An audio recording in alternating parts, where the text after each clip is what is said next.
Welcome, everyone, to UC Global Health Day 2018.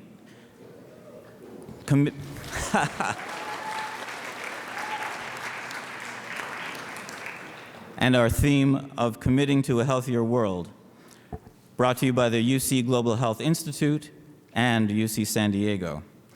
I'm Tom Csordas, Professor of Anthropology and Director of the Global Health Program, as well as co-director of the UC San Diego Global Health Institute here on campus. And on behalf of the system-wide UC Global Health Institute, I'm the program chair for UC Global Health Day 2018. The Global Health Day is UCGHI's annual flagship event. This year, UC San Diego has the distinct honor of hosting this system-wide conference. Our theme, Committing to a Healthier World, reflects our collective commitment to addressing challenges that threaten human health, as well as the health of animals and ecosystems. It reaffirms our commitment to health equity and equitable access to health care for all global citizens. We're excited for you to join us for the day and learning about all the collaborative efforts across the UC system in addressing some of the world's most pressing global health challenges.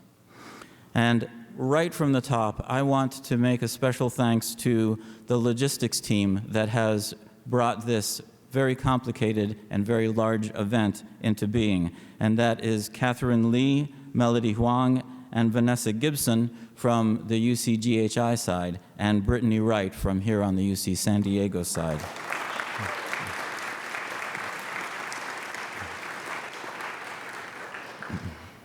And now I would like to welcome our UC San Diego Chancellor, Pradeep Khosla, to deliver some opening remarks. Chancellor Khosla is an internationally renowned electrical and computer engineer. Since coming here 6 years ago, he's been leading the university through a period of dramatic growth and expansion in global reach. Chancellor Khosla has continuously supported global health efforts on campus through the UC San Diego Global Health Institute and with his fellow chancellors, the system-wide UC Global Health Institute. He would like to welcome you all here today, and we are very pleased to have Chancellor Pradeep Khosla with us.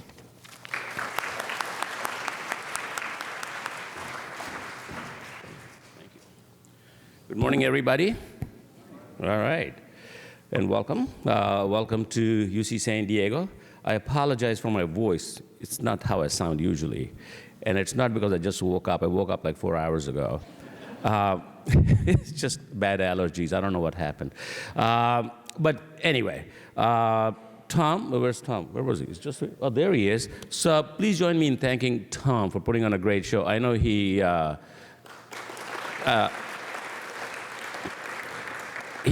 thanked everybody else, but somebody has to thank him too, because without him it won't happen. So what I want to do is, instead of just giving you a single word welcome, say a little bit about global health at UC San Diego and how we see it and why it's so significant for our campus. So about 6 years ago, when we were creating our strategic plan, there were 4 thematic areas that were identified, but the 2 that have a direct bearing on global health. One was understanding cultures and addressing disparities. If you look at the world around you, the 2 most significant form of disparities, whether it's the US or India or Africa, I think are access to education and access to health. And I think it is incumbent upon a public university, especially the UC in California, to really be addressing these issues in a very significant way. So this was part of our strategic plan. So this is about 6 years ago. And then I realized that the UC itself was more visionary than we were out here, and they already had a Global Health Institute that we were a part of, led by our very own Dr. Stephanie Strathy. Stephanie, thank you very much. She was our representative on the UC Global Health Institute board. So you put the 2 together now, and we decided that there should be a Global Health Institute here, again, led by Dr. Strathy, and it has done extremely well. From that Global Health Institute was formed the partnership with Dr. Tom Csordas, and this got formed in Department of Anthropology of all places. And it's only UC San Diego that can do it, by the way, have global health. And I'm telling you, like, the first time this was presented to me, I was questioning Tom. I said, why anthropology? Like, why not biology, or why not medicine, or why not anywhere else? And I can tell you, they had the most convincing arguments, primarily aimed at multidisciplinary research and how sitting in social sciences, this was going to have a very significant impact. And I can tell you, like 5 years later, it really has had a very significant impact. We have one of the largest cross-border programs, again, led by Global Health, between San Diego, the border of San Diego and Tijuana, or the US and Mexico border, one of the most significant programs in the country. And it has gotten us a lot of laurels, if I may say so, and a lot of visibility, but most importantly to me, a lot of good work that has changed the way we think about communities around San Diego, the way we think about immigrants, the way we think about health access, and the way we want to be viewed by this community around us. So our Institute of Global Health, which clearly is an instance of the UC Institute of Global Health, has had a very big impact on UC San Diego. Let me just say one more thing. The worst nightmare, the biggest problem for a chancellor right now, or any university leader right now, is mental health. Mental health issues on campuses are growing exponentially. I mean, it is unbelievable what you see on a campus. And you wonder, and you say, you know, wait a second, this is only happening on our campus. You go outside, you realize this is happening all over the world. Mental health, I think, is one of the most significant issues of current times, and also the most overlooked up to now, and also the most underinvested up to now, especially when it comes to cancer. Mental health at the same time can be extremely debilitating. So we at UC San Diego have made a very conscious commitment to invest a lot of time and resources on building our ability to address mental health, both at a medical level and on public policy level. And again, this Institute for Global Health has been a leader. So you can see where the trajectory is going. This is a very significant institute for us. And I'm really glad that the UC Institute is actually the umbrella that is showing the way. And this umbrella, I think, puts UC in a very good light compared to other public institutions.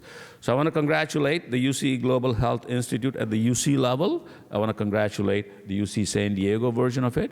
And I want to thank you all for being here. Enjoy your day. Today is going to be a beautiful day, not just intellectually, but also outside. So I can tell you, for all the 10 campuses, this is the best located. So welcome, everybody.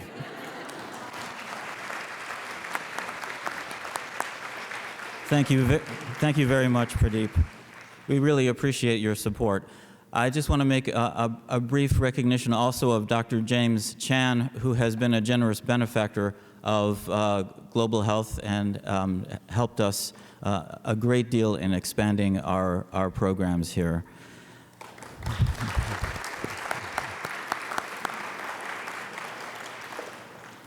Next, I'd like to introduce Dr. Tom Coates, who is the director of the system-wide UC Global Health Institute.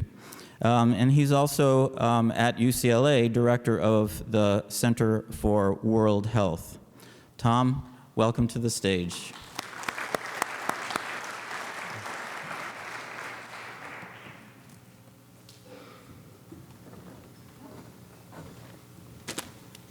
Thank you, Tom, and thank you, Chancellor Khosla, for your warm embrace of global health, resonating the theme that the local is global.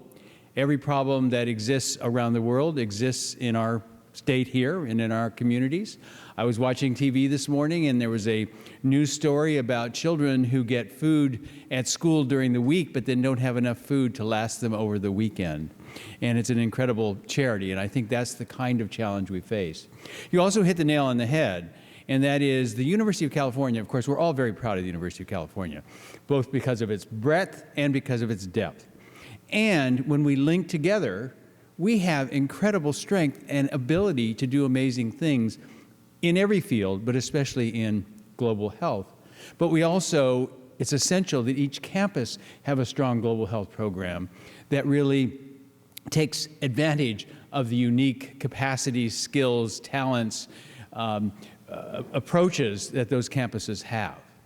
So thank you very much. So this is an amazing day. This is the largest Global Health Day that we've ever had. We had more than 500 registrants. UCLA rented a bus and brought a group of students down here. They wanted to rent a second bus, and we were told, no, not enough room.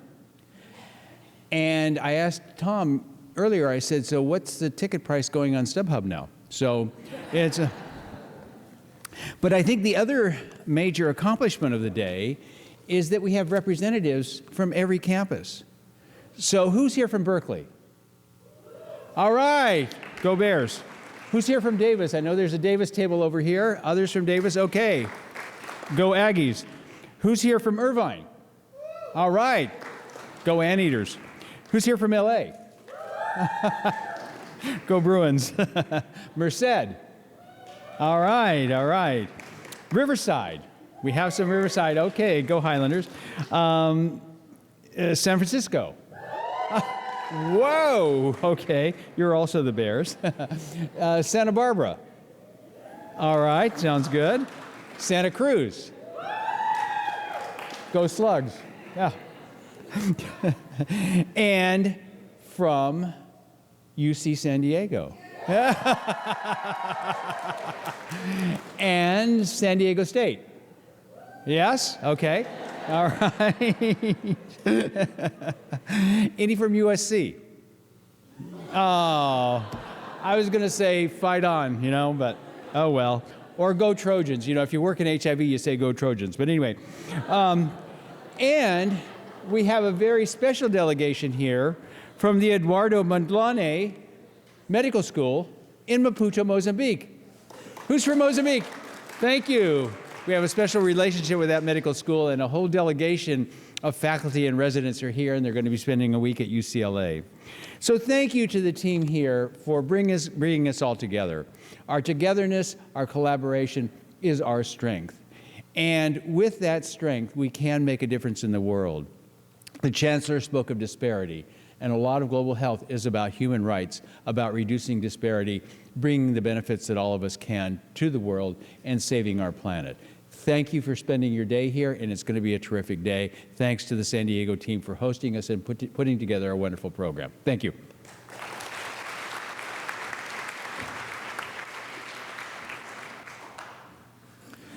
And now it's my distinct honor to introduce our keynote speaker for today, who is Vikram Patel, the Pershing Square Professor of Global Health in the Department of Global Health and Social Medicine at Harvard Medical School, Adjunct Professor and Joint Director of the Center for Chronic Conditions and Injuries at the Public Health Foundation of India, Honorary Professor at the London School of Hygiene and Tropical Medicine, where he co-founded the Center for Global Mental Health in 2008. Dr. Patel has conducted groundbreaking epidemiological research that revealed the burden of mental disorders in low and middle income nations and showed a strong link between mental disorders and poverty. He also works in the areas of child development and adolescent health. He's an accomplished psychiatrist and a highly honored researcher and an advocate for the roughly 450 million people in the world affected by mental illness. He was listed in Time Magazine's 100 Most Influential Persons of the Year in 2015. As Time Magazine said, he provides hope that mental illness and trauma make us neither weak nor unworthy of love and respect. Vikram's presence with us today helps us draw attention to the global challenge and global burden of mental illness, because, to paraphrase him, when it comes to mental health, we're all developing countries. Vikram.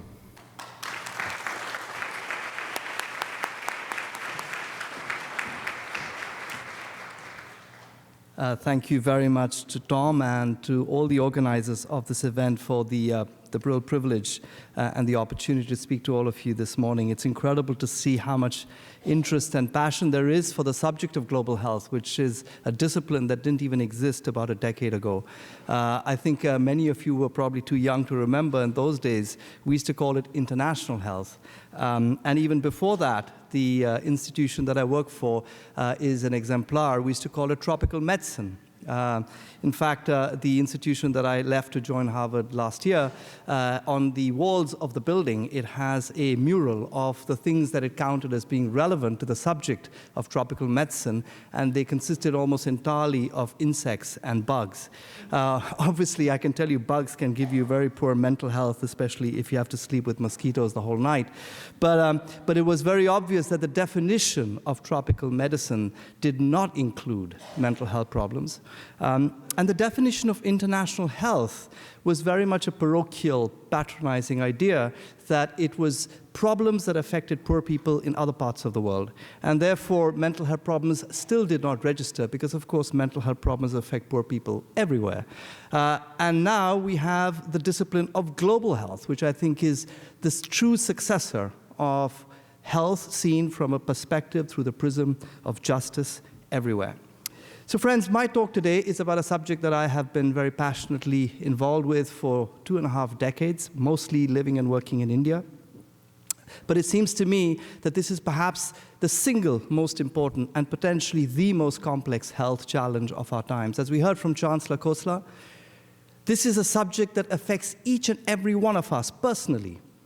I'm absolutely certain that there isn't a single individual in this room who can confidently say that there isn't a mental health issue that's either affected themselves or people loved to them in their innermost networks. But it also therefore affects every single society in the world. And it's going to require collective action, as I will turn to later on in my talk, if we're going to address this complex challenge together.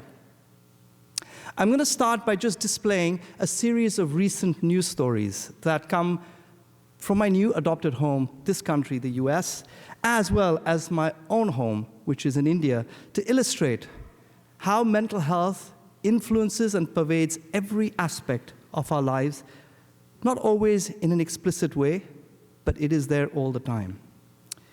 Let me start with this incredible story that I have to say, for an outsider coming to this country, I was astonished to read about.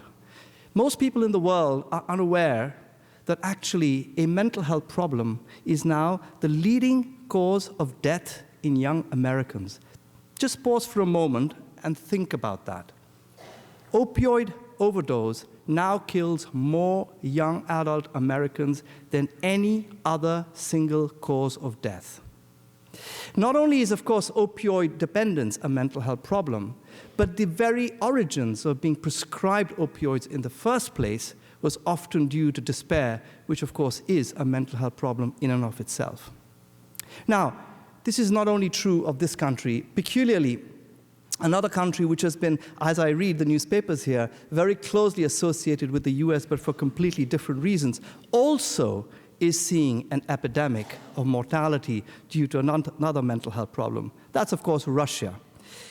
Russia has, over the last decade, seen an epidemic of the death of young men, so much so that it is one of the few countries, along with the US, where life expectancy has actually plateaued or started falling. This is astonishing.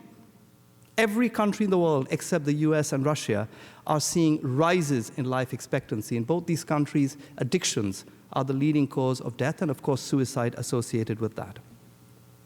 Of course, youth suicide is another major epidemic, not just in the US, but globally.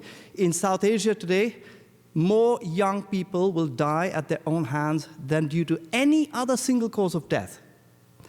Suicide kills more young people in China, in Vietnam, in India, in Pakistan, in Nepal, in the whole swathe of South and East Asia than any disease entity does. And of course, there are very vulnerable groups in every population. Farmers, I think we would all agree, are often seen as the heart and soul of every nation. This country is coming to terms with one of the most severe suicide epidemics affecting farmers, but this is not only true of this country. My country also is seeing, in fact, an amazing swathe of suicides across the heartland of India. So much so that in India today, entire elections are being fought and won on the issue of farmer suicide. I cannot recall a time when a public health issue became the single most important agenda point for politicians. And then, of course, when I first arrived in Cambridge in Massachusetts, I discovered another pernicious example of how mental disorder interfaces with social disadvantage.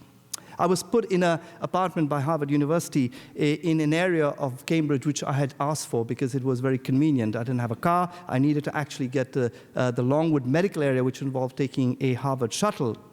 So they put me kindly in a place called Central Square. I don't know how many of you know this area of Cambridge. But anyway, it's an area which is right next to a Salvation Army home. And for me, as a psychiatrist, I least expected to see mental illness every morning and evening when I left and returned to my apartment, because people with serious mental illness basically slept around the entrance of the apartment block that I actually was inhabiting for a few months. Of course, you can go to any urban settlement anywhere in the world, including in this country, and see the most common detritus of society in the form of people abandoned because of their mental illness onto the streets. Friends, these are just a collection of stories. But if I had to now turn, as you're all global health students, to some of the hard evidence about the burden of mental disorders, it suffices to say from this slide that comes from the global burden of disease that over the last 25 years since the burden of disease metrics have been reported in the form of DALYs, that there has been a rise in the burden of disease in all countries of the world. On this slide, you can see countries of the world divided categorized according to their development status. And as you can see, in all countries of the world, there has been a rise in the overall burden of mental and substance use disorders. Now, of course, not surprisingly, the richest countries in the world, such as US, have a much higher line, but that's only because some of the other health problems that afflict poorer countries like HIV/AIDS and maternal health problems are less common. What's important is that the proportionate rise is the greatest in the poorest countries of the world, which is represented by this blue line, where the overall increase in the burden has been 40% in the last 25 years. Now, some of you may wonder what accounts for this incredible proportionate increase. Well, there are two reasons. The first reason, of course, is that we've become much better in controlling some of the other problems, health problems that afflict those countries, like HIV/AIDS and maternal health problems. So therefore, the relative share of mental and substance use disorders has increased. But there are two other reasons that cause the increase in both rich and poor countries. And that is to do with population dynamics. Across the developing world, one of the most important population dynamic is the movement of populations from childhood into adolescence. And in the richer world, there is a similar movement from adults into old age. Now, for those of you who are aware about neurodevelopment, you will know that these are developmentally the most sensitive periods in our life to do with changes that are happening in our brains. This is why most mental disorders begin in adolescence, as you can see on this slide.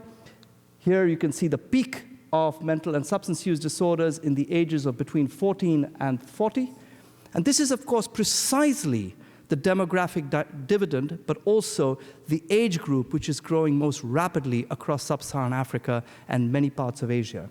And at the other end of the age range, you will see this peak. These are red lines, which reflect neurodegenerative disorders, particularly dementias. And you can see, therefore, a bimodal peak of the burden of mental and substance use disorders, one in young adulthood and the second in old age. And the world is going through two different sets of transitions that will mean a rising tide of these conditions in the future. One of the things that we appreciate far less, the metric of DALY is a rather abstract one. It combines two different kinds of disease burden: the number of years you live with the disease and suffer disability, and the number of years you've lost in life because the disease killed you prematurely.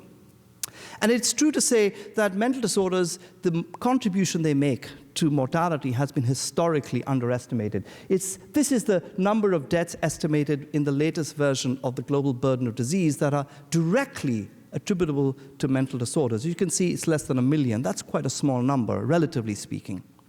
However, the same group has now recently carried out an estimation of the excess deaths that would occur in people, for example, with drinking problems or depression, and come up with this astronomical figure of nearly 14 million additional deaths that would occur each year because a person has a mental illness. The classic reasons for this are suicide, which ironically is not counted in cause-specific deaths, as well as heart disease and injuries mainly in association with substance use disorders. So I want to really turn from this point really to the positive side. We have this incredible knowledge. It's been around for nearly 2 decades. What's really exciting is that we also have solutions for them. Now, much of my talk is going to focus on treatment and care because that is the context for my lecture today, universal health coverage. But we also have a very large body of evidence on prevention, and perhaps we might go into that in the discussion.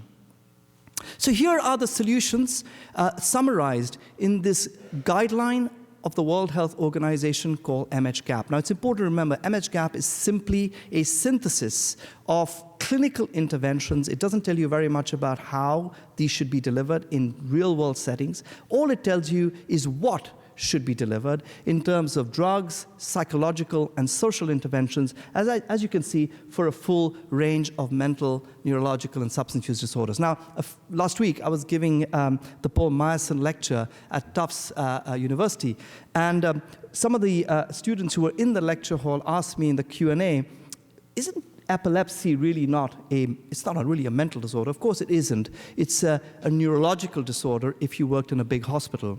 But I think the WHO was very wise. It recognized that it didn't really matter whether specialists in hospitals refer to themselves as psychiatrists, neurologists, or addiction specialists, because in the real world, in most parts of the world, none of these specialists existed anyway. And so it didn't matter which condition you had that affected your brain or mind, you had no care available. So they really lumped all of these together into one set of guidelines and explicitly targeted these guidelines to people working at the coalface, in primary and secondary care globally. Now, we not only have clinical interventions for these conditions, but perhaps the most exciting evidence in my mind that comes from the field of global health, global mental health in particular, over the last decade, is evidence on how to deliver these interventions even in places where there are no mental health professionals. Leave aside even mental health professionals, where there might not even be any physicians of any description. Over the last few years, colleagues of mine have been putting together systematic reviews. Now, as you know, systematic reviews are a collection of primary studies. And here is just a set of a few of those systematic reviews shown, the covers of these articles. But if I had to lump all these together, we would be talking about a total of more than 100 randomized controlled trials from more than 50 countries around the world. This, in my mind, represents potentially the largest evidence base in global health delivery in any area of global health. And over the next few slides, I am going to present to you some of the key lessons that this very large body of evidence, as I see it, teaches us about how we should be delivering mental health care. The innovators in all these different experiments have sought to address 3 different gaps. I describe them as the human resource gap, the access gap or the treatment gap, and something which I call provocatively the credibility gap. But before I describe to you the specific innovations themselves, I want to address something which 25 years ago, when I finished training first in psychiatry and then in medical anthropology and set out to work in sub-Saharan Africa, in Zimbabwe, where I lived for 3 years, I was very heavily influenced by the idea that people were fundamentally different in different parts of the world. This was a very prevalent idea then, perhaps less so now, particularly in the area of mental health. And so there was a notion, and actually this was my PhD hypothesis, was that people in Zimbabwe, really the concept of depression as described in Western psychiatry simply did not travel to other parts of the world. And I was about to prove that was the case. Well, as you can see from my lecture 2.5 decades later, that I have come to a very different conclusion. And I think that conclusion is also borne out by the hundreds of different research studies that have been carried out in completely diverse contexts and settings with completely diverse cultural and social groups. And that is what I want to really summarize in this slide. The first is that the theoretical frameworks of psychosocial interventions are similar across cultures. In spite of very extensive ethnographic work that went into trying to understand what should be the mechanism of these interventions in different cultures, how did cultural beliefs, etc., affect the content and the theory of the intervention, it turns out that actually there was very little difference on whether you were in this country or this culture or that one in terms of what would actually help you recover from emotional problems.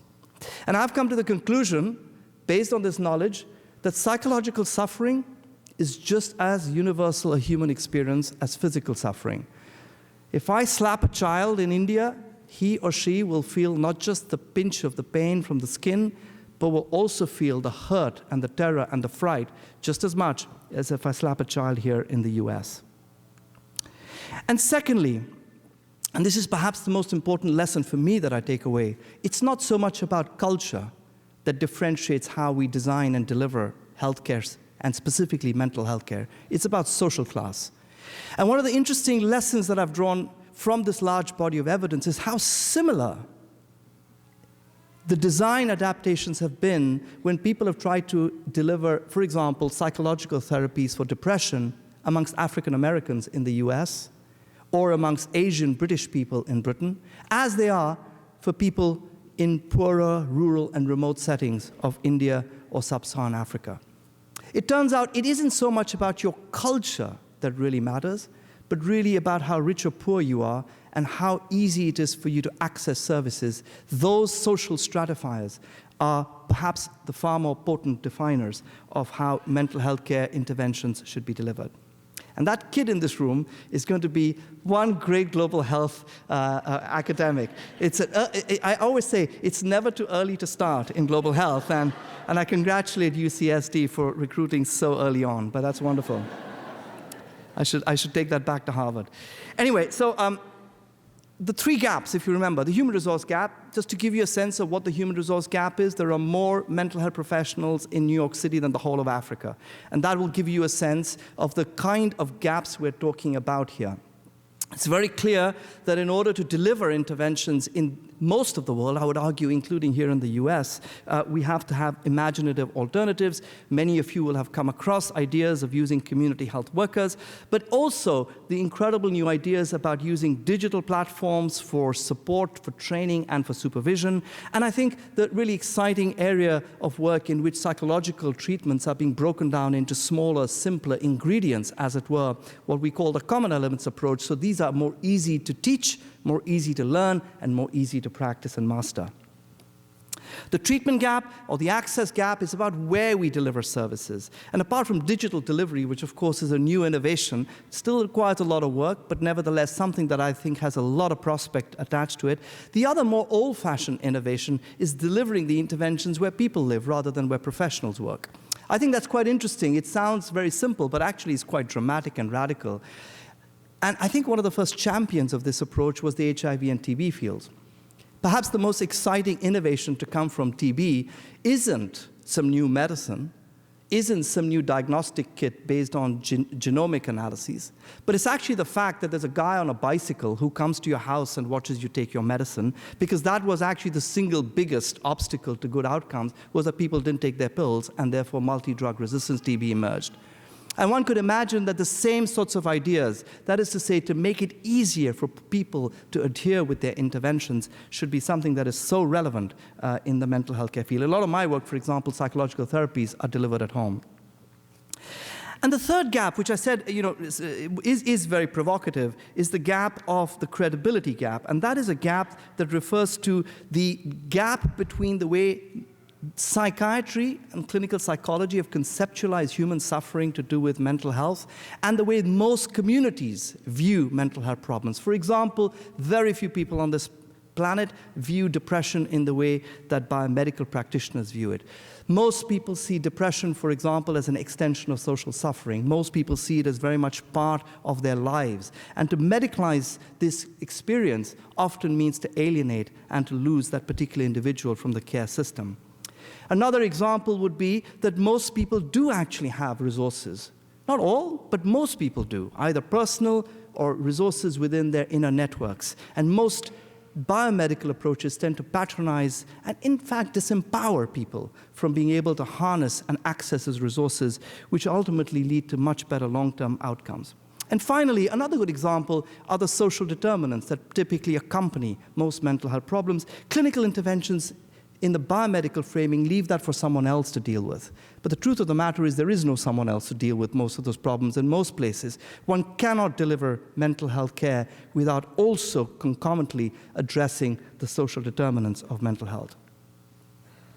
This is a delivery model that was developed actually in the West Coast in Washington State and is the most widely adopted and perhaps the most sensible way to integrate mental health care in routine healthcare platforms. A key element of this is the case manager. Many of you working in primary care will recognize this person.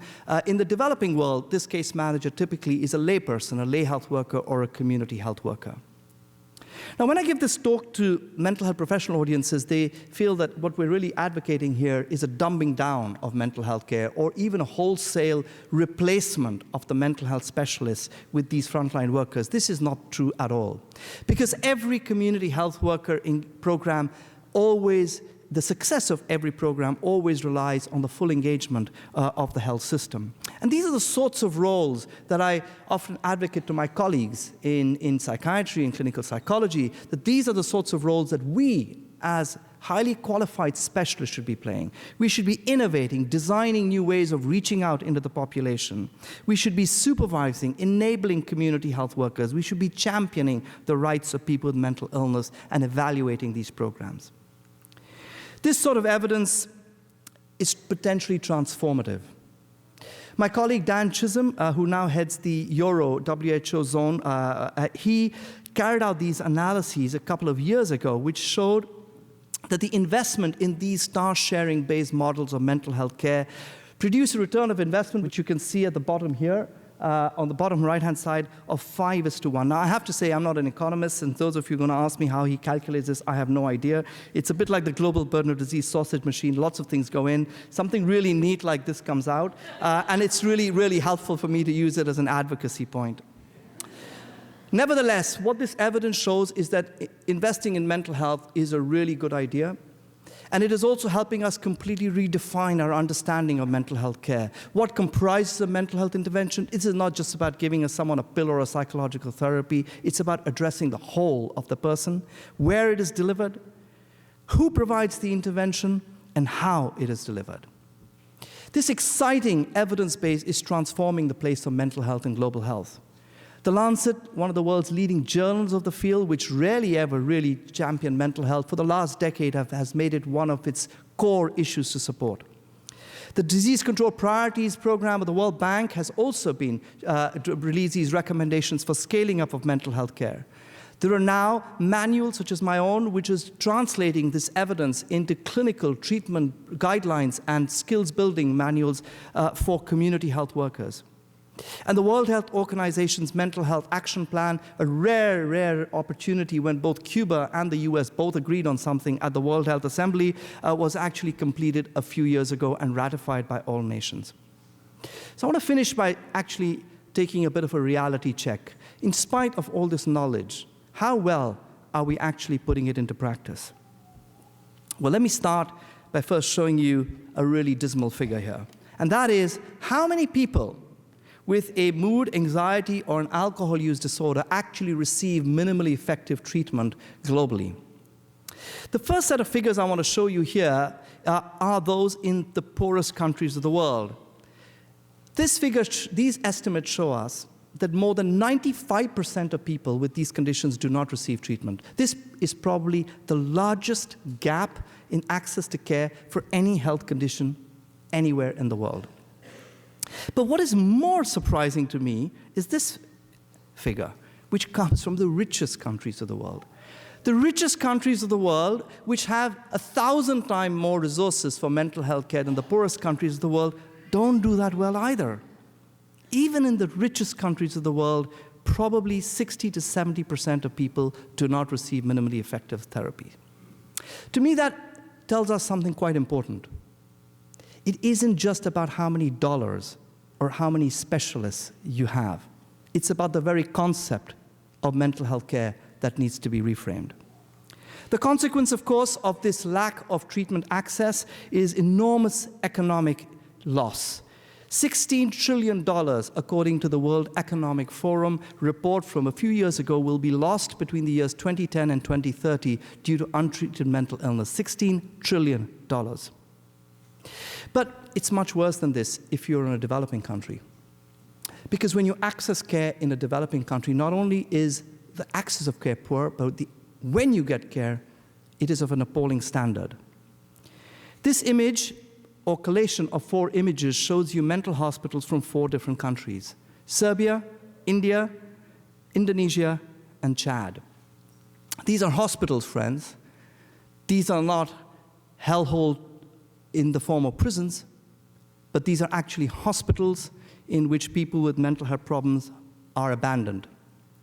It is a situation that my colleague Arthur Kleinman has described as a fundamental failure of humanity. Now, lest you think that these sorts of abuses of people's rights to dignity and freedom, just because they have a mental illness, are true only of developing countries, think again. This particular slide I actually got from the Treatment Advocacy Center, and again, it's one of my processes of discovery in my new home.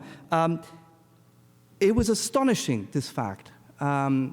In fact, then I did a little bit more homework, and I started looking at these data, and I just saw a US Department of Judiciary report from last month that reported that about 400,000 individuals with serious mental disorder currently live in US prisons, which is about, I believe, double the number in state mental hospitals. So it is true, the prison has become now the leading mental health care institution in this country. And of course, living in prisons is a hellish experience, as a Guardian expose from 2 weeks ago told us. And I did some further inquiries into the story of this hellish experience, and I came across this horrifying story from the New Yorker from a couple of years ago, which actually described gratuitous torture of people with mental illness by prison guards. Just pause for a moment and think about this. That we live in a country with such incredible resources, and we allow people whose only fault is that they suffer from an illness to be incarcerated and tortured in the prison system. Now, it's not surprising that this is a crisis which is truly global, because if you look at this slide, it tells you how much countries are spending on mental health care as a fraction of the proportion of the burden of disease. And you can see the countries of the world are organized into 4 groups according to how rich or poor they are. And what you can really see is that no matter how big the burden is of these conditions, which is shown by the right-hand side bar, these are the burden as represented by DALYs or years lived with disability, the proportion that each country spends as a fraction of the total healthcare budget is always much less. It's a disproportionately low spending. And on this slide, you can also see that represented in a slightly different way, which is a fraction of the funding that is given in terms of dollars per the burden of DALYs due to mental disorders by rich countries in the form of development assistance to the poorest countries of the world. So you can see very high bars for HIV, malaria, TB in terms of development assistance dollars per DALY. And for those of you who think, I'm going to press a mouse click and you'll see the bars appear for NCDs and mental disorders. Well, I'm sorry, there is no click, because actually that is how much money the rich world gives the poorest world for these groups of conditions. So I want to end by thinking about what we need to do, because clearly science alone isn't going to change things. It's very obvious that science is not going to change this. We've done as much as I think we can with science, and I think the important thing is how do we as global health practitioners step out of the university, step out of our comfort zones, and actually begin to take this knowledge and ensure that it is put into practice. And to do that, this is what I'm doing. First and foremost, engaging 2 very particular communities. First is those who have been directly affected by mental disorders, what I call people with a lived experience of mental disorder, just as we did with HIV/AIDS about 20 years ago, to transform the discourse of HIV/AIDS from a clinical medical issue to something that became a human rights issue. And the second important community, and that speaks to many of you here today, is young people. Earlier, Chancellor Khosla told us about the epidemic of mental health problems afflicting American campuses. This is true of Harvard as well. My president, President Faust, has actually, in the last few months of her tenureship, announced a major new investment for improving mental health care in Harvard.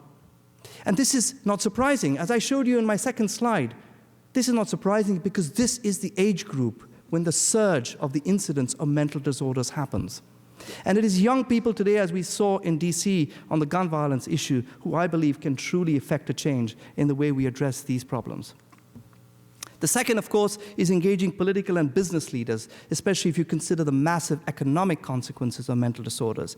And I still do believe, of course, that we do have more on the science agenda. Of course, I'm an academic. That's my bread and butter. But I do think our academic agenda has now got to shift towards two different broad areas. I haven't spoken much about prevention, as I said earlier, but there really is a very exciting prevention science agenda. And the second is the implementation science agenda that is no longer showing how to deliver these interventions, but more importantly, how can we take them to scale?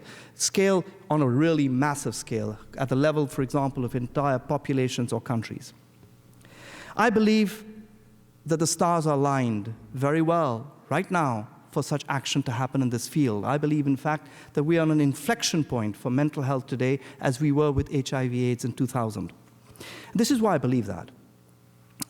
Firstly, the World Bank, a couple of years ago, hosted a major event, some of you were present there, in which, along with the World Health Organization, declared mental health not just as a global health priority, but as a global development priority. And the last time they did that was, in fact, with NCDs, and before that with HIV/AIDS. And you can see the momentous actions that are happening in both of these areas.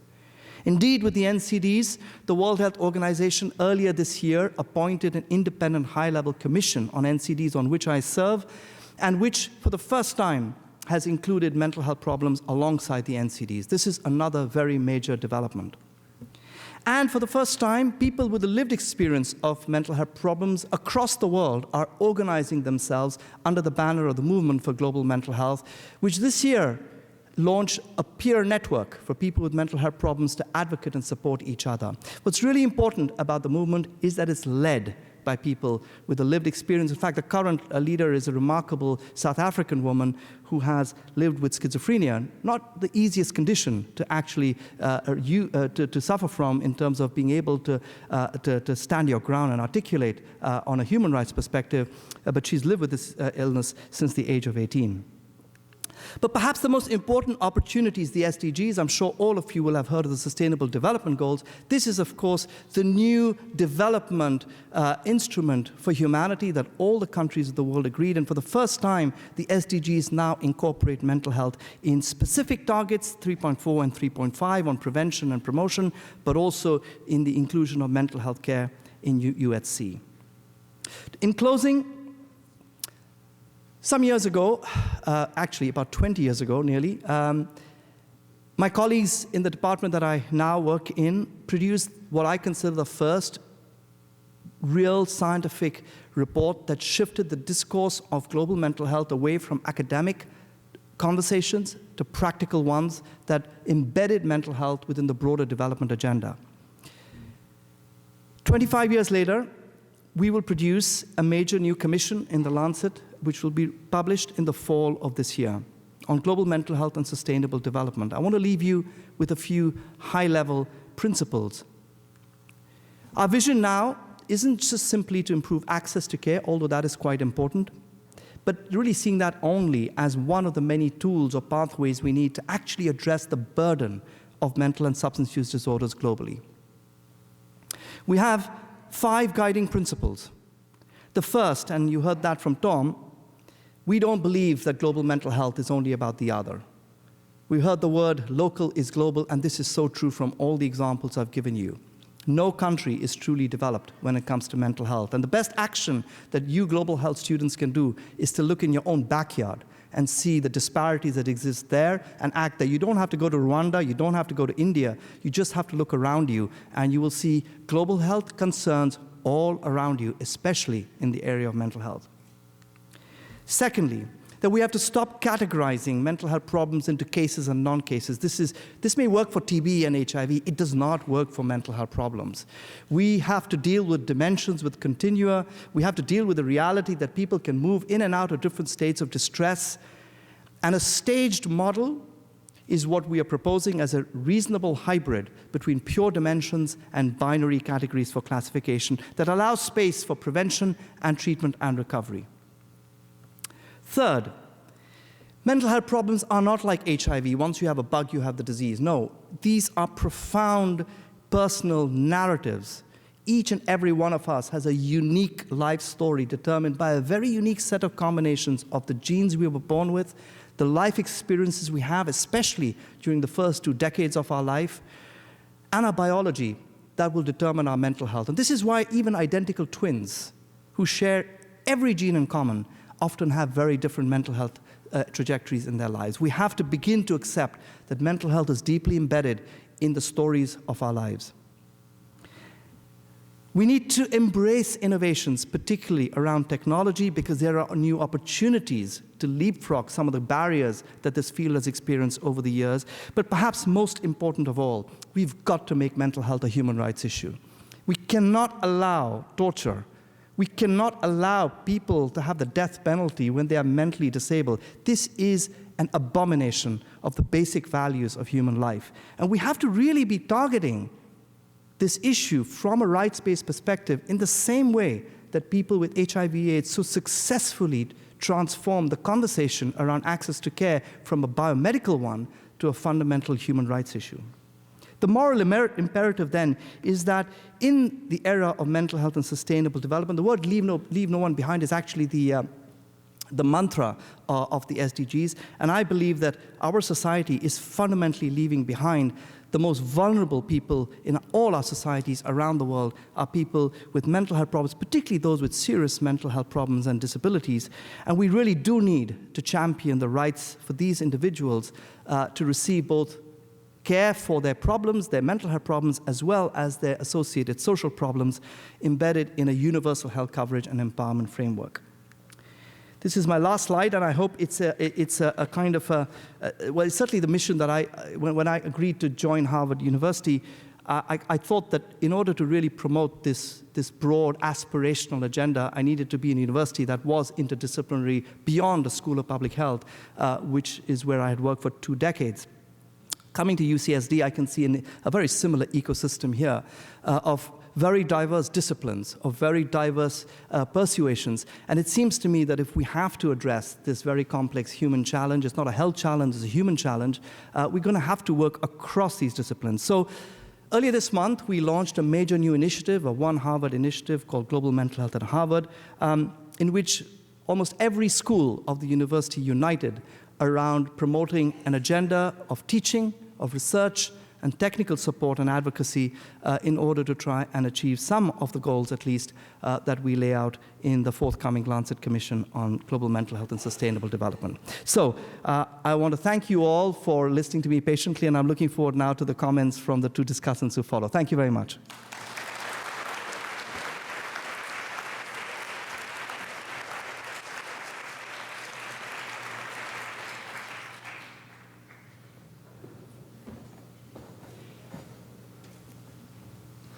Thank you very much. That was truly inspiring and educational. Our commentators today are both distinguished contributors to the field of global mental health who have conducted groundbreaking research on cultural factors affecting mental illness and the social determinants of mental illness. The commentators will speak for 10 minutes each, and then we will have an audience question and answer period. Our first commentator is Janis Jenkins, who is professor of anthropology and psychiatry at UC San Diego and is the director of the Center for Global Mental Health. The center has some important work ongoing on adolescent mental health, among other GMH areas, and has an information table here at Global Health Day for those who would like to learn more. Dr. Jenkins has written on culture and mental health, gender, adolescence, immigration, violence, and resilience, compellingly examining the extraordinary conditions faced by the mentally ill and the fundamental human processes they share with all of us. As a psychological and medical anthropologist, her ethnographic research has been on schizophrenia, depression, and PTSD with Mexican immigrants, Salvadoran, Vietnamese, and Iraqi Kurdish refugees, Puerto Rican migrants, and other Latino, Euro-American, and Native American populations across North America. I welcome to the stage Professor Janis Jenkins.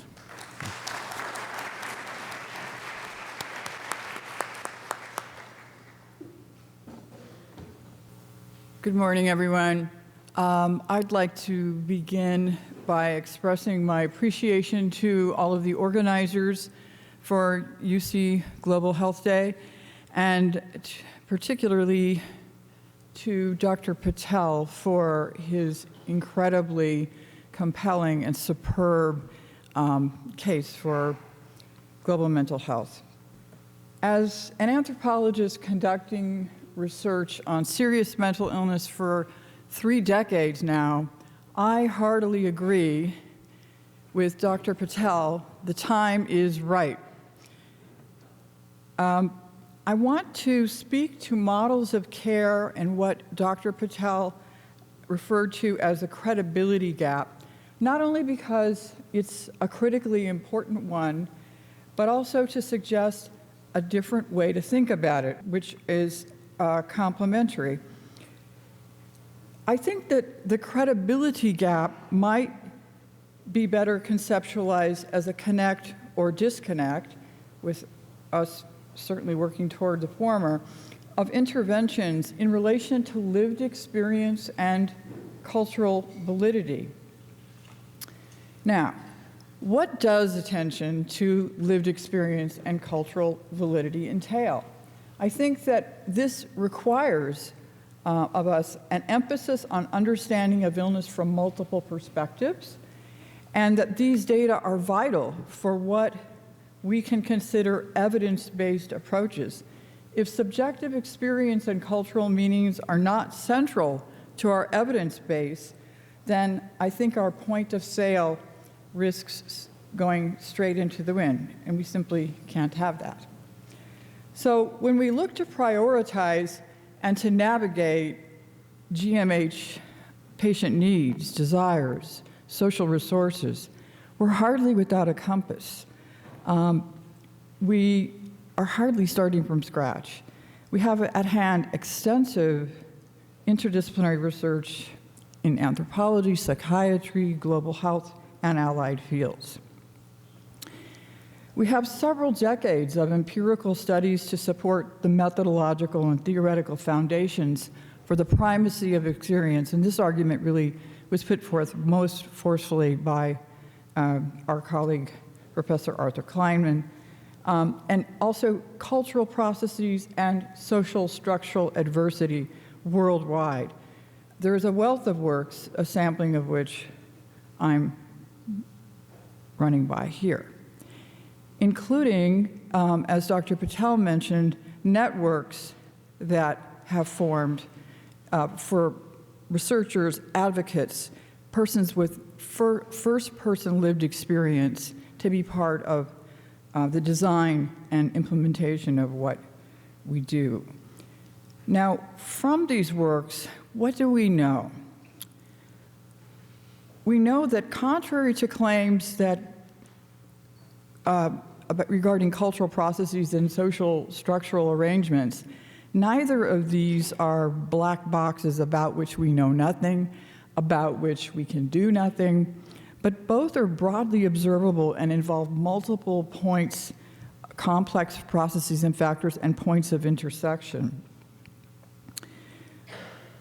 And for patient experience, we know that it's shaped very significantly by the structural social arrangements that disproportionately affect the politically disadvantaged. And I have some of the forces of structural violence listed here, one of which is incarceration, that was illustrated so beautifully and horrifically by Dr. Patel, the absolute horror of incarceration for those who need help.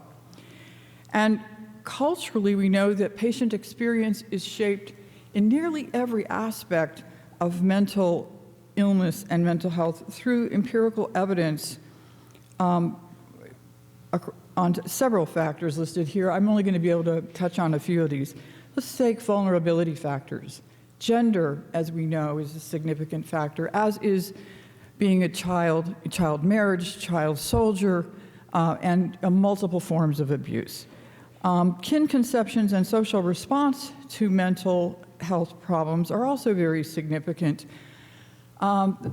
Turns out that the problems that we identify as researchers and clinicians as mental disorders are culturally interpreted in a variety of different ways worldwide. For example, in Latino and Latin American contexts, often problems are conceived as nervios related, and nervios is on a continuum of different kinds of distress that anyone can have, and some people more serious cases. The social response to that may be one of sympathy and tolerance, as opposed to anger and hostility that you might have from a kind of interpretation that is based on mental illness conceived as a personality deficit, laziness, not being a productive individual. These kinds of ways in which problems are conceptually, culturally conceptualized and socially responded to have significant ways in which they are important for the most significant factor of all, course and outcome, who gets better and who does not. Regarding how culture is central to psychosocial intervention, I agree that it is very likely to be of universal appeal and application, psychosocial interventions. But I think that the content and the substance that fills out these frameworks for intervention cannot a priori be presumed to be the same. This is about an empirical determination that we can do with pilot testing and going forth with a variety of interventions as we've been talking about. But the recognition of culture is rendered even all the more important for GMH, since meeting the human resources gap requires training and deployment of non-professionals in communities to conduct psychosocial research. Inevitably, this involves shared modes of cultural expectation, interaction, and relationships with respect to how interventions are actually carried out. For example,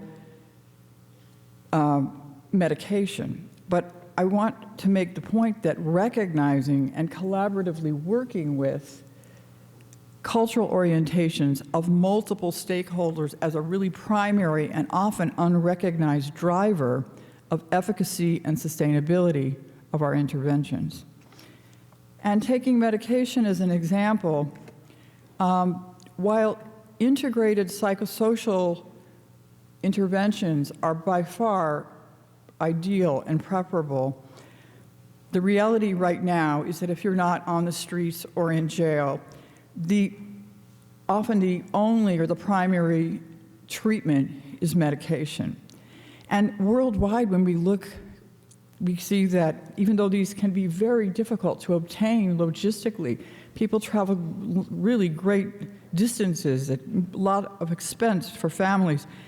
They do seek medications, and they find them as both useful, but also wanting, also limited.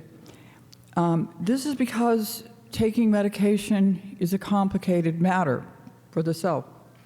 It has to do with problems of what medication does and what it doesn't do.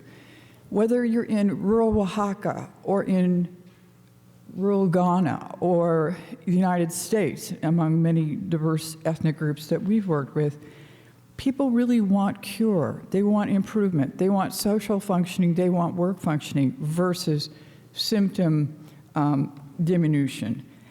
They struggle with stigma-related paradoxes, choices like things like, well, if I take this medication and I've gotten better, why am I still being stigmatized? Stigma despite recovery is a kind of paradox. Also, as one woman told me, impossible choices to be either crazy or fat due to side effects. So if culture shapes key domains of patient illness and experience. How do we recognize and understand it? And here I've taken an image from a brochure from a conference that I just came from,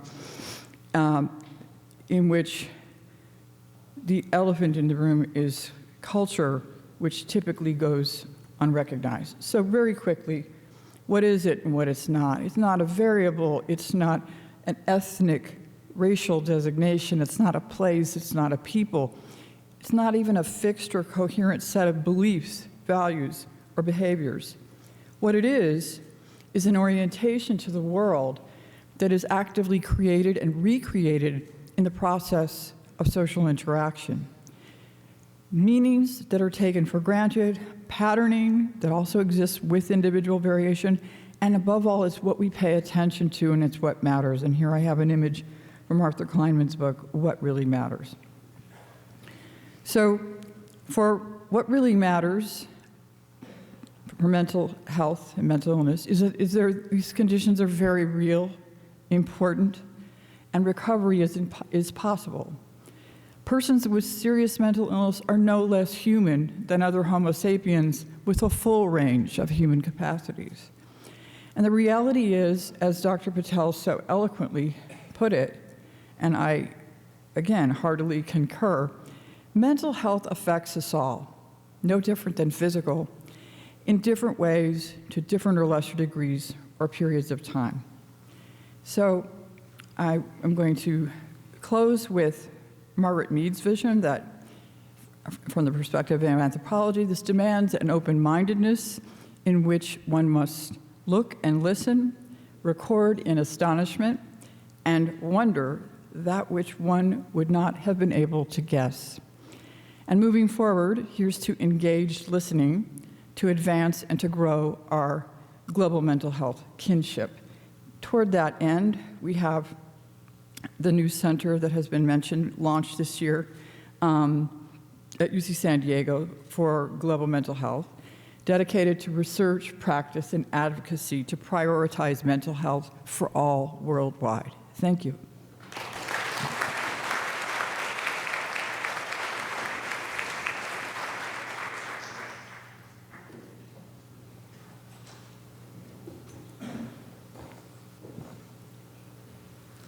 Thank you very much, Jen. That was remarkable and a perfect complement to Vikram's talk.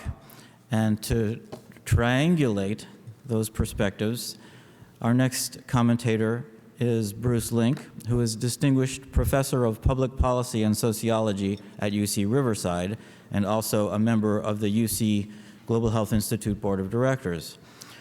His interests are centered on topics in psychiatric and social epidemiology as they bear on policy issues related to mental health.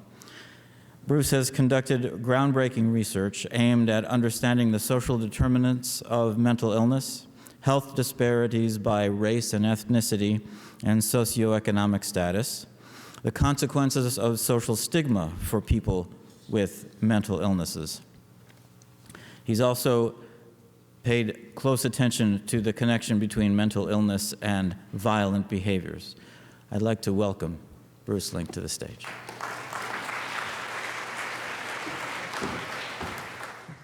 Thanks so much, Tom, for that nice introduction, and it's great to be here. It's really terrific to be a commentator.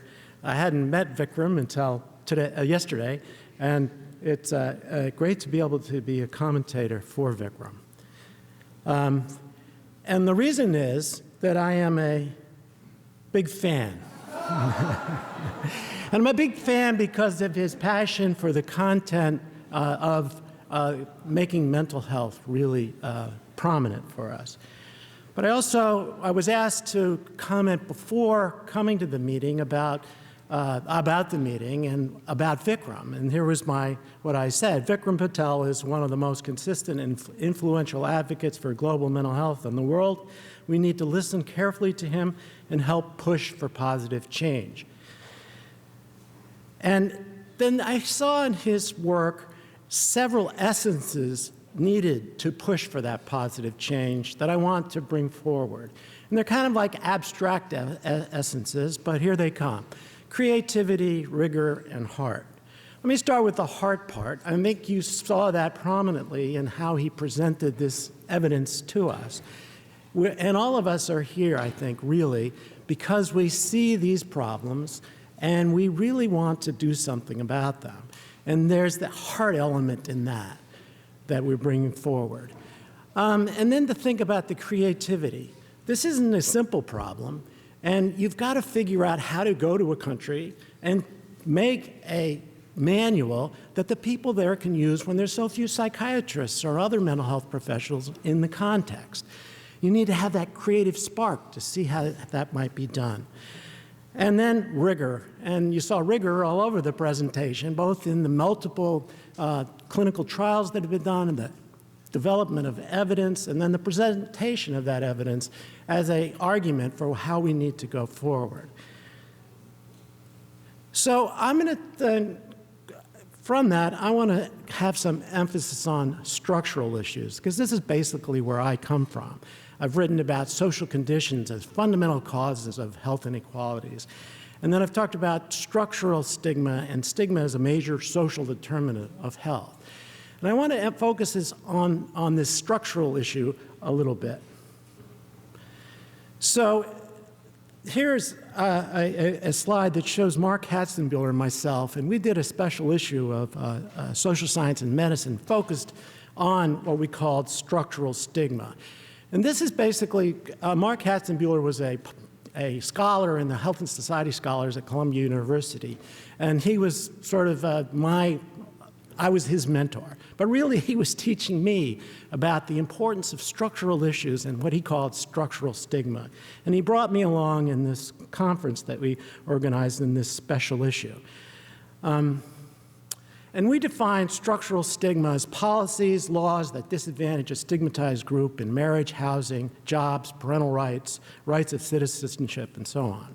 Or attitudinal climates in areas that block people from free access to places and make stigmatized people feel uncomfortable when they're in such places. Now, to give you an example, we don't have enough evidence about structural stigma in health. But my colleague, Mark Hatzenbuehler, has developed a program of research, and most of the research he's developed has been about the experience of gay and lesbian individuals in the United States. So I want to give an example from his work because it sets up the idea that these structural things really can matter a lot for our mental health. And so the idea that he comes with is, well, you know about individual stigma and how we might feel ashamed or something like that inside us. We might try to conceal things or something like that. It also happens that interpersonal stuff happens to us when we're stigmatized. But Mark's idea is that there's structural stigma in the state policies and so on. And this is what he's focused on. And here's a quasi-experimental study that I'll give as an example of this, and whether health problems among lesbian, gay, and bisexual populations increase following increases in structural stigma. And it comes from constitutional amendments banning same-sex marriage in 2004. And you can see there in the United States, the red states that passed laws banning constitutional amendments, and blue states that did not. And the more remarkable thing is a study that Mark and others at Columbia University were involved in, the NESARC, was done before and after the bans. And they included enough gay and lesbian individuals to have a look at what happened to their mental health. And here's a slide showing that. So that you see here wave one before the bans, and the light blue bar, and the dark blue bar the after. And what you see is for those living where the bans occurred, a 36.6% increase, and where the bans weren't, a slight decrease. And this was what you see on the left-hand side there is the same thing you saw before, but this has only happened to people who are lesbian, gay, or bisexual. It didn't happen to heterosexuals, suggesting that it's something targeted towards them. That's an example of structural stigma. Now, does this generalize? And our history tells us almost certainly yes. Here's a redlining map of Los Angeles in the 1930s that set up what we see now, areas that are segregated, blocking the accumulation of wealth of people who are disadvantaged by the redlining policy, and creating concentrated disadvantage that percolates down and makes people unhappy and depressed and so on. And of course, it's not just the long arm of history. Here's Brittany Moore, he's a Chancellor's Fellow at UCR right now, and she has a recent public health commentary on mechanisms by which anti-immigrant stigma exacerbates race and ethnic disparities, trying to think through how does this happen? We don't have enough evidence about this. And she's going to talk this afternoon. We've got to get more evidence about it, but it makes a lot of logical sense that it's going to matter. So here's the introduction to her commentary, and it starts off with a poem from Robert Frost. Before I built a wall, I'd asked to know what I was walling in or walling out, and to whom I was alike to give offense. And then she has a compelling first paragraph there about how this is going to make people feel and about how it's an expression of institutional racism. And then people who are exposed to that, are influenced by it, are likely to feel the kinds of despair and symptoms that come along with mental illness. And of course, it is a global issue of power and policy. The Rohingya, the anti-refugee movements in Europe, and it's not just immigrants, but also multiple groups exposed to structural stigma. So structural stigma, I'm going to say, is a reliable source of mental suffering. Cutting off those macro sources of suffering should be an ambition that we carry forward in our efforts to secure optimal global mental health outcomes. Now, don't get me wrong. I'm not saying that if you've been made severely depressed or anxious by a discrimination that you should Google your local sociologist to ask for help.